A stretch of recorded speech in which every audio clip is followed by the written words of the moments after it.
ton enfant pourra filtrer ce qu'on lui dit à l'école. Amen. Hein?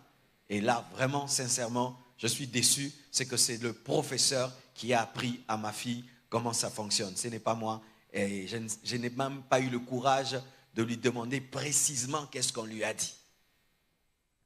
À cause de la honte. Nous avons l'Esprit de Dieu afin d'engendrer une autre génération de parents. Amen. Hein? Dites une autre génération de parents. Ces derniers temps, je suis en train de militer à cela, engendrer une nouvelle génération de parents, des parents qui ne demandent plus de dot. Amen. Hein? Où la dot redevient symbolique, tu demandes $50. Amen. Amen. Amen. Et nous pouvons changer le Congo. Amen. Tu viens épouser ma fille, je te dis, monsieur, donne-moi ce qu'il y a dans les poches, cela me va. Et je vous assure, il y aura moins de pauvres au Congo parce que l'une des choses qui appauvrit les Congolais, c'est la dot, la prédot, le civil et le religieux. Et beaucoup ici n'arrivent pas à se marier. Ce n'est pas un esprit de célibat, c'est un esprit de pauvreté déclenché par la dot et la prédot. Et qui sont ceux qui demandent ces dots et ces prédots? Ce sont des papas chrétiens. Moi, je vous dis devant Dieu, ma fille, pas de dot. Je dirais au jeune garçon, symbolique. Même une Bible, donne-moi une Bible Thompson, ça me va. Et tu vas respecter ma fille. Alléluia. Est-ce que nous pouvons changer le Congo? Parce que lorsque tu appauvris ton beau-fils, tu as appauvri ta fille.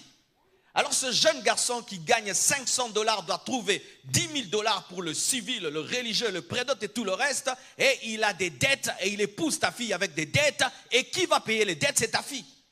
Tu t'es appauvri en appauvrissant le fils d'autrui. Ceux qui ont l'argent en Europe ne demandent rien.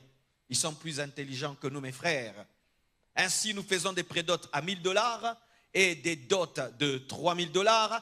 Et le civil, les bourgmestres nous facilitent la tâche qu'on se présente tout seul et tu payes $100. Non, on ne veut plus même aller au niveau de la commune. Il faudrait que ça se passe au bord de l'eau. Et après ça, il faut un mariage religieux avec 1000 personnes. Et parmi les 1000 invités, tu ne connais que 100 personnes.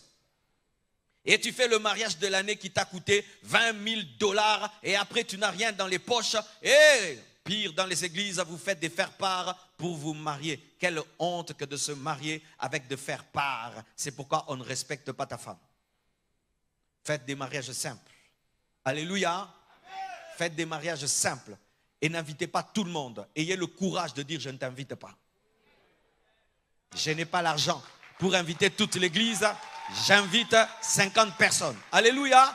Arrêtons d'être glou.